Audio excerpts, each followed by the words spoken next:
about completeness. Marriage is about commitment, because marriage is supposed to be about love. Because people have a lot of different reasons about what is love. And matter of fact, there's an old song, what the love has to do with it. But, you know, through the years of being married for 30 years, God has given me the ultimate way of keeping married forever and ever.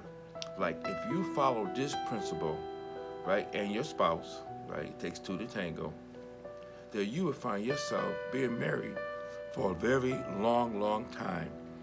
And he can take the guesswork out of prenuptials, of agreement, and absolutely drive out the spirit of divorce. Take me and my wife, for instance. We've been married 30 years. So in that 30 years, have we have disagreements? Yes, we have. Did we have opportunity, right, to cut off Zoe life from each other? And the answer is yes. Now, here is the commitment, amen, and we're going to put it together.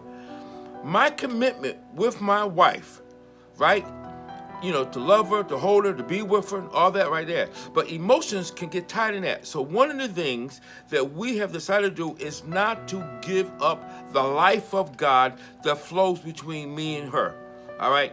That's the key to a successful marriage. That's the key to staying happily ever and being married. The only thing that can break us up if Joyce decides not to release life to me, or if I decide not to relieve life to her. So me and Joyce have an ebb and flow to each other.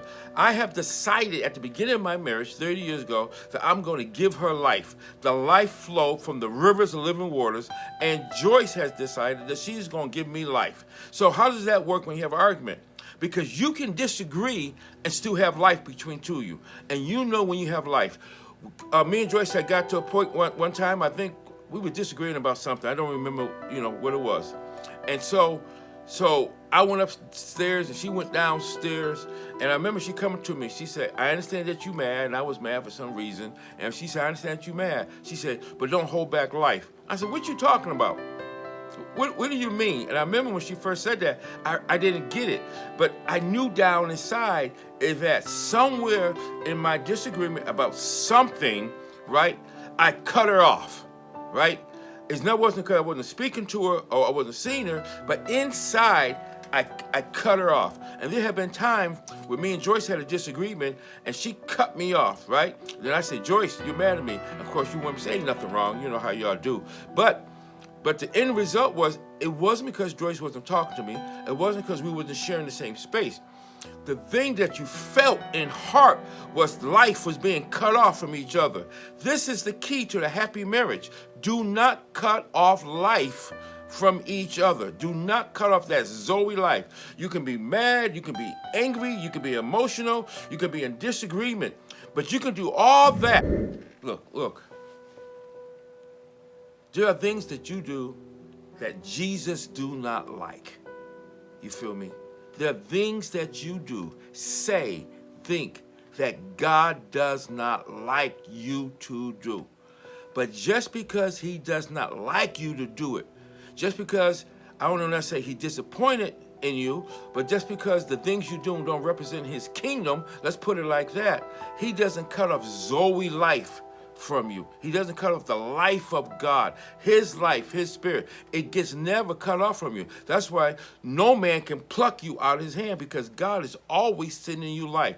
The same principle of God, right? The mystery of marriage, the same principle of God that keeps the life of God flowing to you.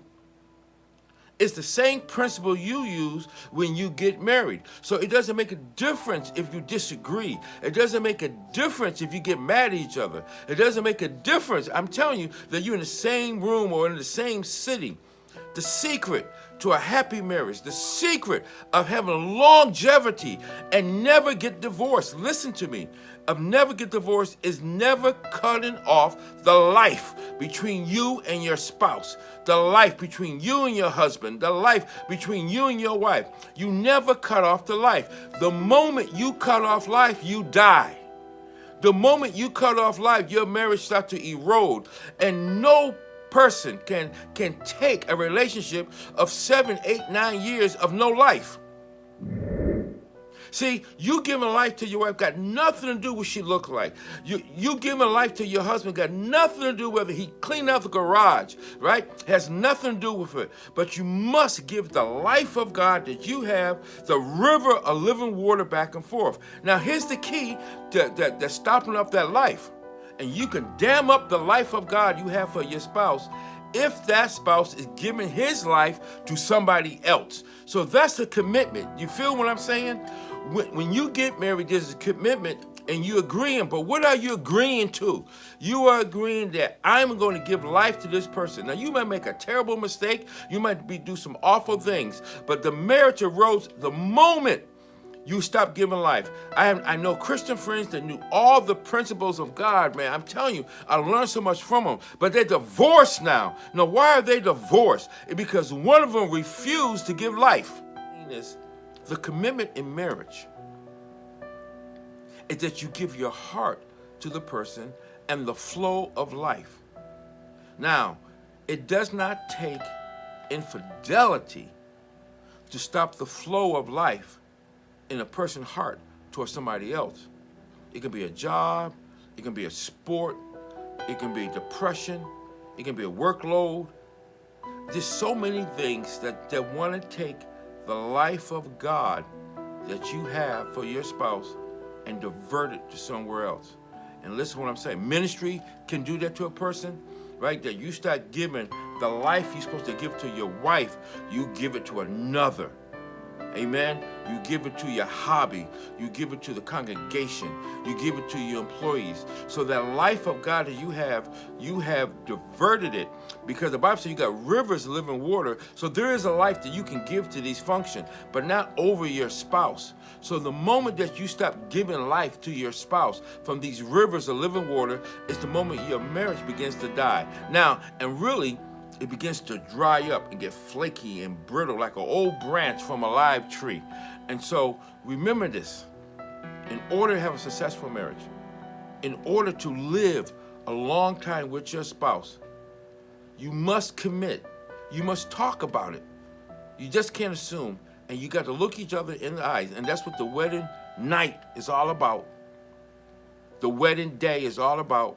The engagement party is all about. So you two go off by yourself, you look each other in the eyes, and you commit that you will never, ever cut off life from each other, no matter what disagreement comes up.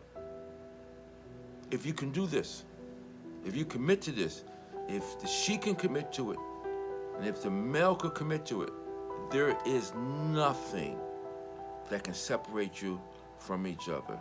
There is nothing. You will be in love, you will live in love, and you will die in love.